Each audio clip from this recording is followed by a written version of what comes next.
we're heading towards America, and we're getting close to Idlewild. Idlewild?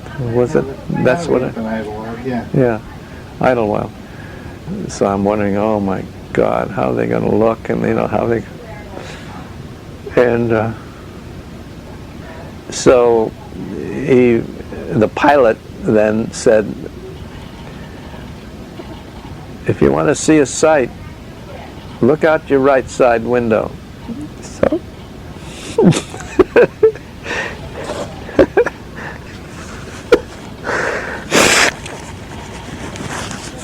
and he went down, I must have gotten permission to do this, I guess. He dove down, way down, and went around the Statue of Liberty.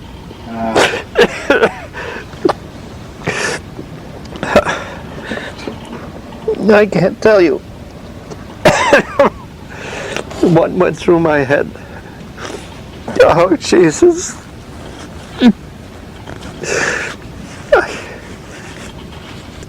I think by this time I'd be out.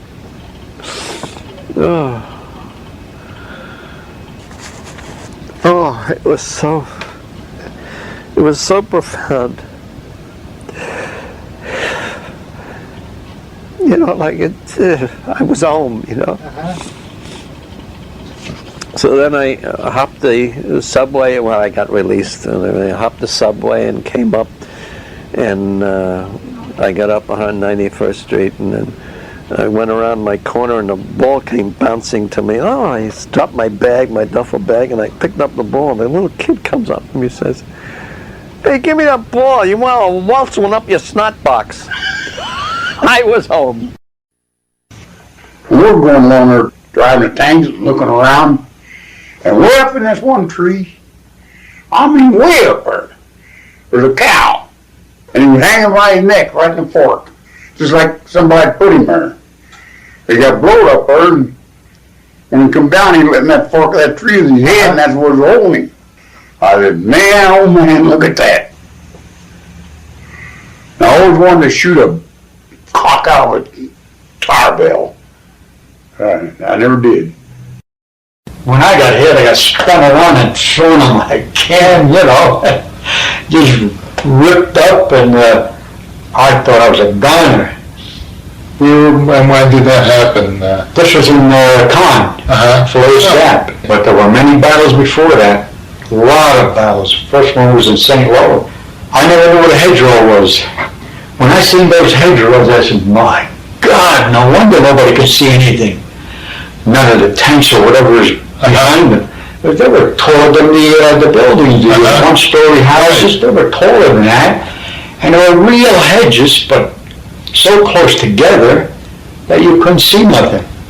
My God, traveling down those roads, all of a sudden, bam! One would smack one of the lead tanks, and the lead tank would pull back, and sometimes you'd just knock it right out. It was really hell. Did your life flash before your eyes? When I guess at the time that the explosion in my turret, I'm thinking of my mother getting a telegram that I'm either killed. I thought about that,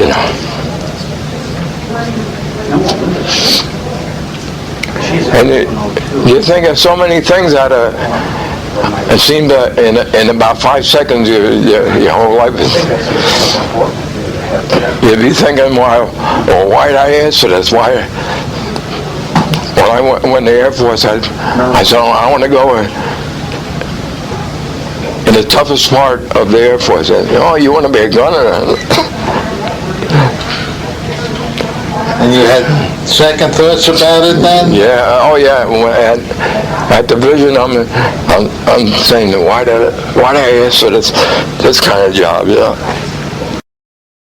The first time I saw George Patton was on a hillside in England, where he assembled all the officers, non-commissioned officers. You remember that on this hillside in England, where right before we came overseas, right before we went to nominate, he made one of the typical George Patton talks. By the time you got to listen to his speech, you want to go out and with your bare hands begin to kill Germans if you could. But I'll never forget, he had a high-pitched voice. And he said, let me tell you one thing, after this war is over, when you get home and are bouncing your grandchildren on your knee, that you can tell them that you fought with George S. Patton and you didn't shovel shit at Fort Polk. I don't know whether it was an armor-piercing shot. I don't know. It might have been a bazooka. I do not know what it was, but it came through the right sponson where a bunch of ammunition is stored. Something came through that right sponson and ignited the propelling charge in the 75 millimeter ammunition and clipped off my right forefoot, and I suppose that whatever it was probably went out the other side of the damn tank. Instantaneously, the tank is a ball of fire. I like to dramatize this a little bit by saying that I'm now standing in the middle of hell with all this fire around me. I get on the intercom and I tell the kids, let's get the hell out of here. I reach down and grab Rothschild, my gunner, who's sitting in a seat down in front of me.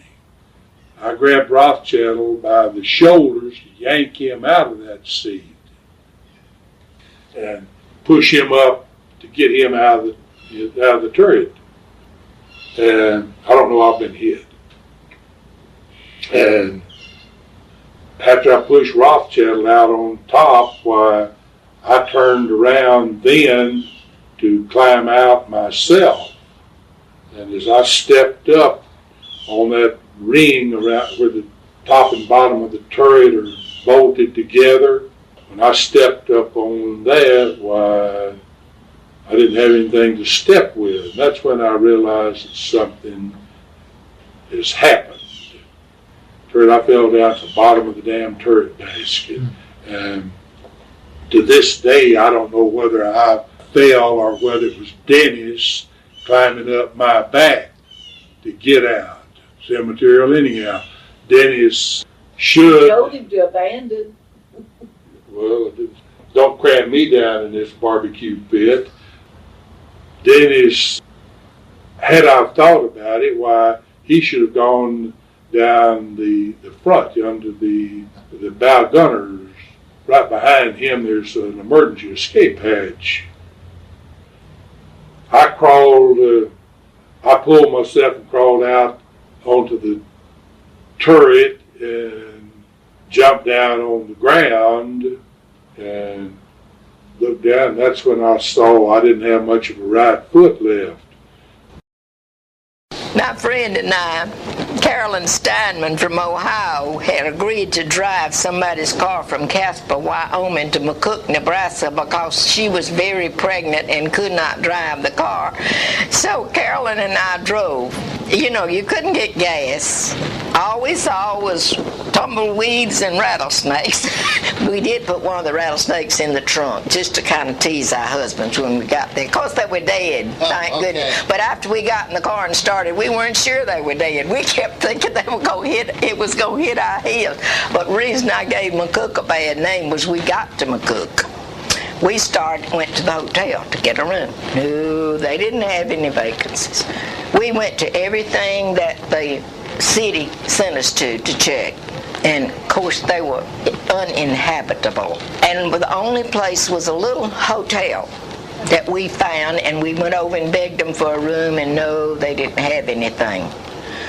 So we were just parked in the car out front wondering what we were going to do next, and this drunk soldier came up the sidewalk and he was laughing at us. Of course, we were both young, like 21. Laughing at us. He said, y'all gonna stay over there? And we said, oh yeah, they've given us a room. And he fell out laughing. He said, you know that's just a whorehouse, don't you? We didn't know, so we didn't move in. But we met the troop train when they came in.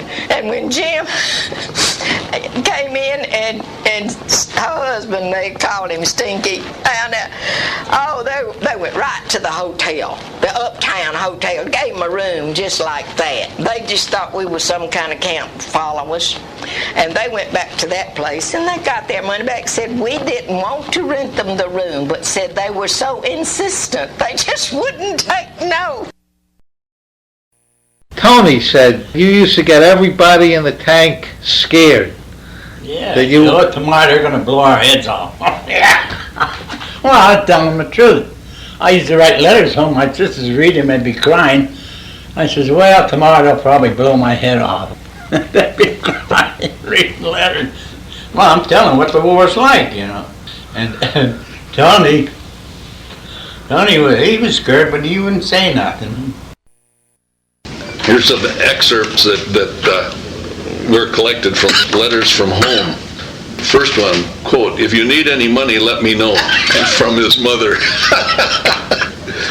Another one, "I find it difficult to live on your $200 allotment each month." Lieutenant BL from his wife. "We're not sending you any parcels. We hear you can buy everything you need in stores near your camp." From home. "I've been living with a private since you were gone. Please don't cut off my allotment, though, because he doesn't make as much money as you. I'm going to file for a divorce. Mother and I have talked it over, and since you have been gone so long, we decided it was best. I knew I should have kept you home and joined the Air Corps myself. Even when you were a kid, I expected you'd wind up in prison." That would make a book in itself. Excerpts from it. Talk about a kick in the butt. The POW received a sweater from a woman through the ARC, and upon writing her a letter of thanks, received the following answer: "I'm sorry to hear that a prisoner received the sweater I knit. I intended it for a fighting man." My family was, you just bowled your way through things, you know, but my mom never, ever was the same. The only time I saw my mom mellow out was years and years later when she was given an anonymous trip to go to Sonneville and see my brother's grave.